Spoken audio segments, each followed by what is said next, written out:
Halo teman-teman se-Indonesia Raya, apa kabar? Ketemu lagi nih di konten Jejak Aksara dan Sudut Pandang. Pada episode konten Jejak kali ini, saya akan mengajak kalian semua untuk tur ke sebuah tempat yang merupakan salah satu destinasi wisata nasional di Pulau Papua, atau lebih tepatnya kita akan berkunjung ke pos lintas batas negara Skau, sebuah tempat di sudut wilayah di Kabupaten Jayapura yang merupakan batas langsung antara Jayapura, Indonesia dan Papua Nugini. Perjalanan kali ini kami mulai dari Sentani dengan jarak tempuh menuju Skau kurang lebih sekitar 56 km atau 90 menit perjalanan darat dengan menggunakan kendaraan roda 4. Dan sepanjang perjalanan kami diperlihatkan sudut-sudut keramaian sekitar kota Jayapura yang penuh dengan hiruk-pikuk aktivitas manusia.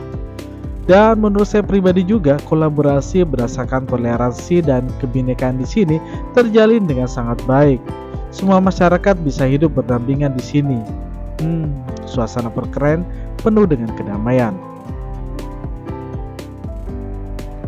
Oke, kita skip. Selain kami melihat hiruk-pikuk kendaraan yang semakin ramai, kami juga melewati sebuah jembatan besar berwarna merah bernama Jembatan Yotefa. Sebuah jembatan penghubung antara Holtekam dan Hamadi yang diresmikan oleh orang nomor 1 Indonesia, Presiden Joko Widodo di tahun 2019.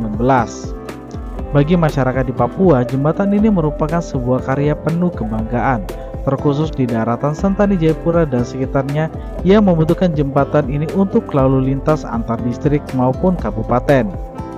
Namun sayang keberadaan jembatan ini harusnya didukung dengan fasilitas keamanan bagi pengunjung yang hendak singgah di sini.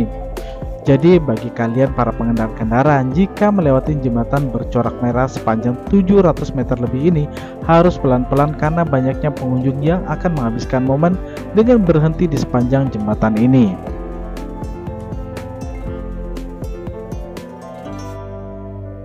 Waktu menunjukkan pukul 9 waktu Indonesia Timur. Setelah kami melewati hiruk-pikuk kendaraan, jembatan, landscape pantai, dan hutan rimba, kami sampai di pos lintas batas negara Skau.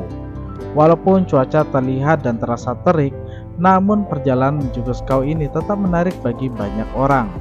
Perbatasan Skau yang berada di Kampung Skau, Distrik Muara Tami, Provinsi Papua ini merupakan jalur perbatasan darat yang kini dilirik tidak hanya sebagai perlintasan orang maupun barang, tapi juga sebagai wisata kunjungan yang memiliki daya tarik.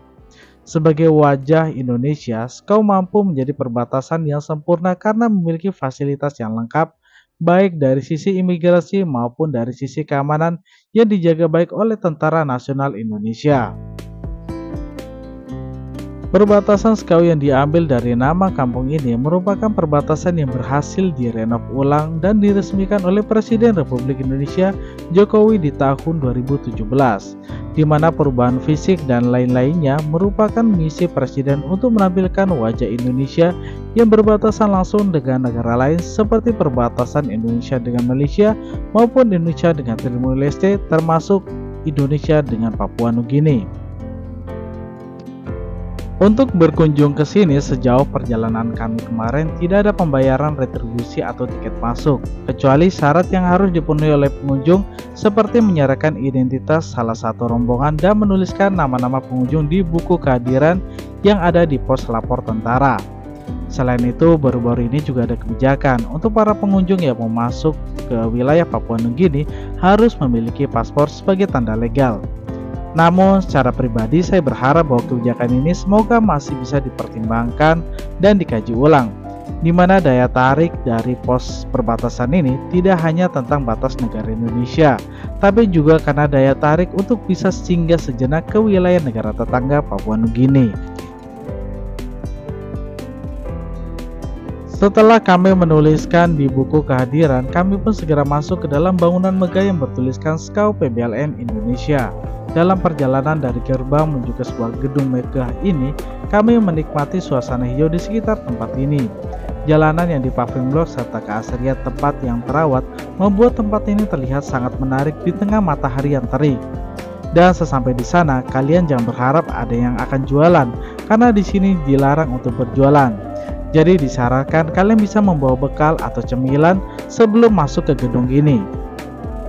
Dan setelah kami sampai di ukiran besar PBLN SKAU, kami segera mengabadikan momen dengan bersuap foto. Selain itu, kami juga diizinkan untuk masuk ke dalam ruang pustaka mini untuk menikmati literatur yang menjelaskan tentang perkembangan dan fungsi SKAU dari waktu ke waktu.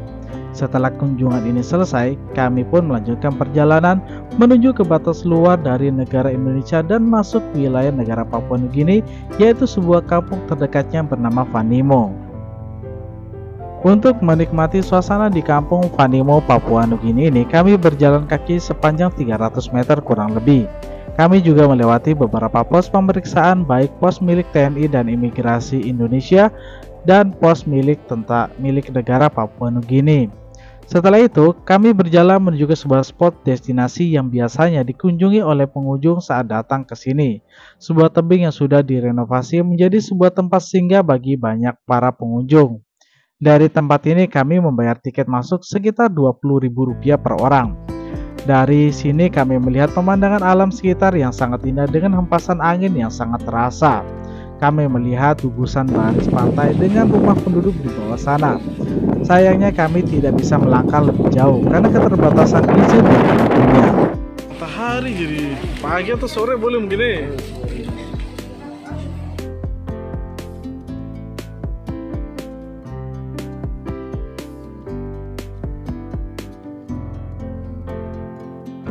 Demikianlah teman-teman cerita perjalanan Jejak Aksara dan sudut pandang episode kali ini. Semoga kalian tertarik. Jika ada yang ingin kalian tanyakan atau merespon dari catatan perjalanan saya, kalian bisa komen di kolom komentar di bawah ini. Terima kasih untuk kalian sudah singgah dan menonton konten saya hingga selesai. Sampai jumpa di episode selanjutnya.